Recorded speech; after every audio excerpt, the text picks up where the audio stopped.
sir. Yes, sir. What it do, gang? Y'all know we live. We back. Y'all know me. It's your host, man. Chandler Blakely, a.k.a. Goose. Y'all know why I'm here. But not today, man. No starting five today. We're going to do the lineup review, and then I'm just going to go through position by position, man. Try to point out some plays I like. Just trying to bring y'all some on these small slates. 3 game, 4 game, things of that nature. I don't really give you a starting five because if I gave you a starting five, it'd pretty much be giving you my whole lineup because the slate is so small. It ain't but so many ways you can go. So I would basically give you my whole lineup if I gave you a starting five. But y'all know I put 2 or 3 plays out later on this evening before lock over there on Twitter. So be sure you follow me, man. If you're new to the channel, hit that subscribe button. Turn your notification bells on so you can be here rocking with us. Definitely, everybody do your boy one small favor. Hit that like button for me, please, and thank you, man. I appreciate y'all so much. Last night on DraftKings, solid. Doubled up the old buy-in. Got unlucky on FanDuel. We'll talk about it. It's my best lineup, man. Before I even get started, man, I get Joel Embiid. My apologies, gang. I don't know how. First of all, I'm gonna start off. How you not even get a double against Grant Williams and Luke Cornett? He didn't even have 10 boards. That's why you lost, man. He is supposed to destroy them down there, man. Definitely kept me from cashing big. It's a $12 single entry. Came in 130 place, 318.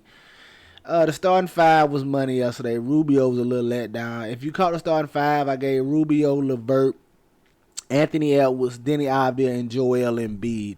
In this particular lineup here, I ran 2 lineups, man.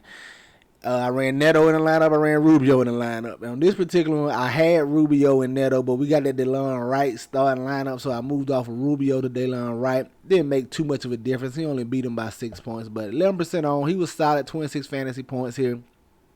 Caris LeVert, I knew which was going to be everybody's chalk. That's why I didn't go Mobley, man. I knew everybody was going to be either Neto, LeVert, Mobley, or Rubio, LeVert, Mobley. So I just wanted the cheap guards. I didn't want to pay up for Mobley, man, at 7-2. But got LeVert here, 75% on. Gave 32 fantasy points. Very solid. At the small forward, Grant Williams. Once we got that news, Robert Williams and Al Horford was out. I wanted to look to Grant Williams. We seen him step into this spot a couple of times this year and play well. Did the same for us last night with 36 fantasy points at 29% on. Denny Avdija, 18% on, gave us 39 fantasy points. Very solid, but you could have got the same from cheaper guys. So, but he definitely did his thing for us. And just Joel Embiid, man. One of these things is not like the other one. Come on, Joel Embiid. Man, I just knew he was going to walk in there with a 60 burger. Easy, but didn't get it done. 44 fantasy points at 12% on. Real Neto, 20% on. He actually came in lower than I thought. So in this contest, Rubio actually ended up being higher on than Neto. I thought it was going to be reversed. That's why I gave Rubio in the starting five on DK. I thought Neto would be more on, but it actually was Rubio. So it worked out here. Got Neto at 20% on, 34 fantasy points. Very solid for him. And then Anthony, they ain't have to cook Utah like that. Man, we got finally the news broke in our favor for a change. Had Anthony Edwards in here. Nobody really had him. 11% on. Got the news. D'Angelo Russell had got traded. I knew it was about to be a show. Solo Anthony Edwards, man, but they just crushed the Jazz. 55 from him. Him and Noel was lighting them up. If Utah could keep this game closer, he definitely would have crushed, gave you a bigger number. But definitely take that Anthony Edwards. And then Jordan Poole, everybody's chalk, 7,100. I told you on the video yesterday, just play him, man. He's good chalk at that price tag. So 52 fantasy points for him. So a total score of 318 right here. Like I said, nice night on DraftKings. Doubled up the old buy-in over there. FanDuel should have cashed, but just got unlucky, man. On FanDuel, the starting five was very similar. I ran Neto, LeVert, Edwards, Embiid, and Avdija as well. So pretty similar, just subbed out Neto. Got DeLon Wright over here. At 42% on, 26 fantasy points from him. Real Neto once again. Jordan Poole came in at lower ownership. Still dropped 48 at 18% on. Very nice. I take it. Caris LeVert, of course. Everybody's chalk, man. 32 fantasy points for him. He was solid. Anthony Edwards at 18% over here.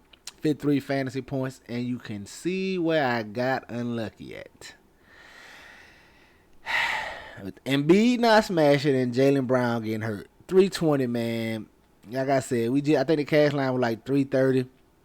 And Jaylen Brown don't get hurt, we easily in the money. Got him at a low 6% on. He was like my run back to Embiid because even though Robert Williams and Al Horford was out, I knew just Tatum and Brown alone could keep the Celtics in this game. So I wanted the run back to go with Embiid here. That's why I got to Brown and I had Grant Williams over here with all sub 10% on, man.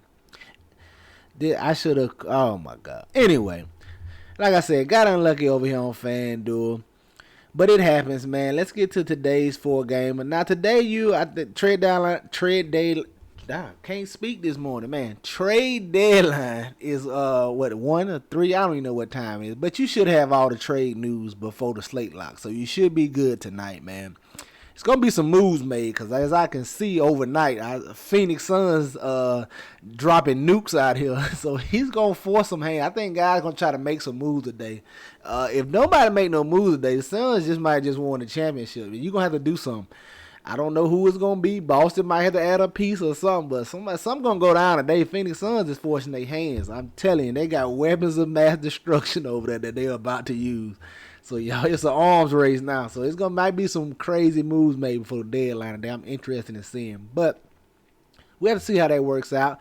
We're just going to go through position by position on DK, man. Y'all can relate the prices to FanDuel and kind of see what guys are mispriced at. Let's get to the point guard at the top, man. Running through, I guess Trae Young is okay. I doubt Durant be able to play tonight. We see Booker is out, so got to worry about a blowout here.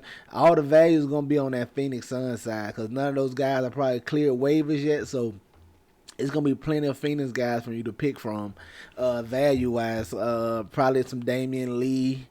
Going to maybe step into the starting line. Who knows how they're going to go with the starting line tonight. But Trae Young, a little interest there. DeJounte Murray. A little interest there. It just depends, man. I always wanted the other with these two. I never play these two together because they cannibalize each other's ceiling. So both of them not gonna give you 60 points at the same time. So I would pick one or the other here. Jamal Murray, if he plays, I like that price tag on him. Spencer Dinwiddie playing tonight could be very interesting. I definitely got some interest in Dinwiddie at 8-1. This is a stop he's familiar with. He's played with these Nets before. Don't want any Drew Holiday. Chris Paul probably going to be a no for me at 7,300. We know Westbrook is out. Ben Simmons, 6,100. Oh, man. They might make me play a little Ben Simmons. It's a 4-gamer, so definitely some interest in Ben Simmons. Marquez Fultz probably a no. Dennis Schroeder, no. That might be it from this side. Definitely interested to see what that Brooklyn Nets starting lineup going to be, though, is the question. You could definitely have to wait on that news, so we don't know what these starting lineups going to look like. But, yeah, from the point guard right now, them will probably be my main guys right there. Ben Simmons, Spencer Dinwiddie, and one of Trae Young or DeJounte Murray haven't really decided. Jamal Murray's in there, of course, if he goes. Drew Holiday, not really. So them are my main center point guards I'm looking at right now. Let's go look at the shooting guard, man. Y'all feel free to ask some questions, man. Whatever. This is going to be a heavy question and answer day. I answer questions heavy till about 3 o'clock, man. It's a light day. You know, we probably take a shot at it. It's a small slate, so you know we probably be in the large field GPP stuff today, so taking a few shots at it. Coming to the shooting guard,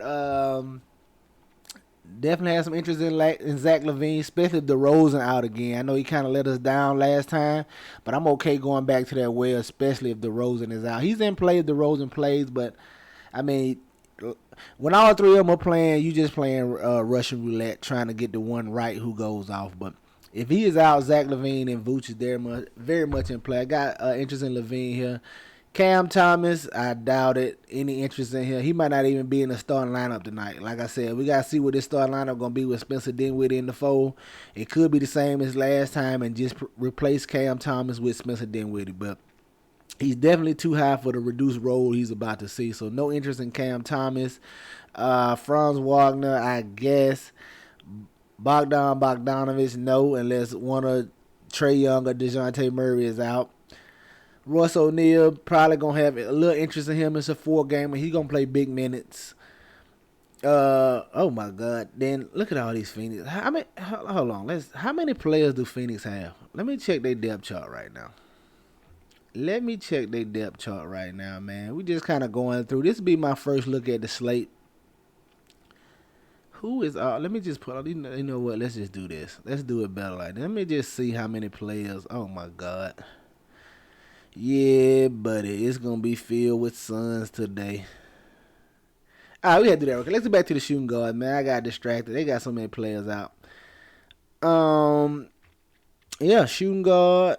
Maybe a little interest in Cole Anthony. And maybe if Denver mashes on the gas and blows them out, I don't know. Probably shooting guard is rough. Shooting guard is rough today, man. You gotta see what some starting lineups look like. Only thing that look good to me right now is DeJounte Murray, of course, Zach LaVine. I can get to some Franz Wagner. Maybe some Bogdanovich for the moment. Like I said, we gotta see what these lineups look like. Let's get to the small forward, man. LeBron, I guess he's in play at 10-8. I don't know if I really want to go there. DeRozan gonna need that news. You can get the Boncaro if you like. He's okay. Wagner once again. Michael Porter Jr. I got a little interest in him. He should be solid.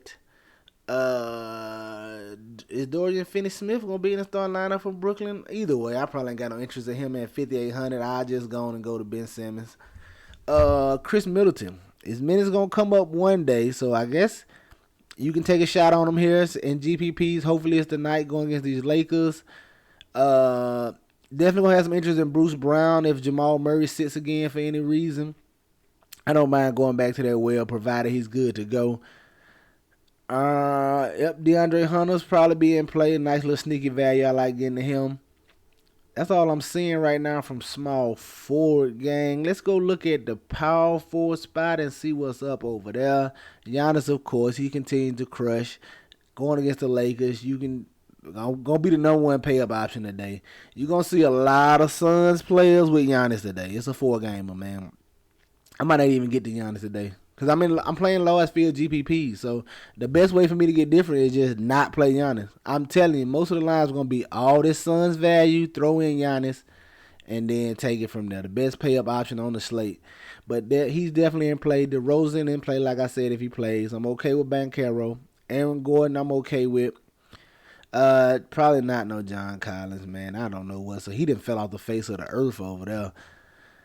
But, I mean, it's a 4-game, so I guess you can look at them. Rui Hachimura, maybe. Torrey Craig probably going to be in play tonight. He's definitely going to get all the shots he wants to if he comes out and want to be aggressive. I don't know who the scoring is tonight. Booker's out. CP3 ain't going to really score, so Ayton and whoever else decides to step up for this Phoenix Suns team. Yeah, that's all I'm saying from power forward. And let's go look at the center, man. Joker in play, of course. You're going to see a lot of those lineups tonight, too. All this Phoenix Suns value, all these 3K, all these low price guys, you're going to see a Giannis Jokic lineup. I guarantee it on this 4-gamer. AD is in play. I think he bounces back tonight. I actually like AD. A lot of fuss being made because he was soaking on the bench while LeBron broke the record. I'm not really concerned about that.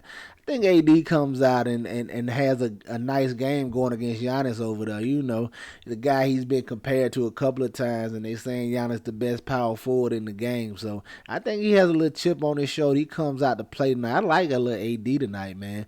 You know what I mean? As you can probably tell by the thumbnail, I don't mind going back to Anthony Davis. Vooch's in play, especially going against the Nets. You know we like taking Suns against the Nets. Gonna love him if DeRozan is out once again. Ayton's in play at 7,900. He's been scoring well. Should get a few more shots now that Booker's not playing tonight. So definitely like Ayton here in this spot at 7,900. Claxton, I guess he's solid. I mean, 70. It's a 4-gamer. I mean, 7,600. He's gonna give me 44. I guess it's good on a 4-gamer. I'm just so used to playing Claxton on bigger slates and seeing him on bigger slates. I don't like paying 7,600. I don't like paying over 7K and all you're gonna get me is 40 something. So I mean, he has the capabilities of a bigger bigger performance, but just hasn't got there. He usually hitting about 44, 47. Ain't no real 55s in the tank I have seen. I think he can get there, but he just hasn't done it. He's alright. Wendell Carter Jr. is in play for this cheap price. Those Orlando Magic rotation has been tightening up, so I got some interest in Wendell Carter Jr. at 6K, even though he's going against Jokic. Capella, I'm not interested in. Him and Okongwu just splitting times. I'm not. I may if Capella get in foul trouble, Okongwu would be a nice play, but they just split time too much for me. Brook Lopez is questionable, which is interesting. Because if he misses, do they start Giannis at the center, or how do they go with that? They probably move Giannis to the center, which would be very interesting here. So definitely got to keep an eye on that Brook Lopez news.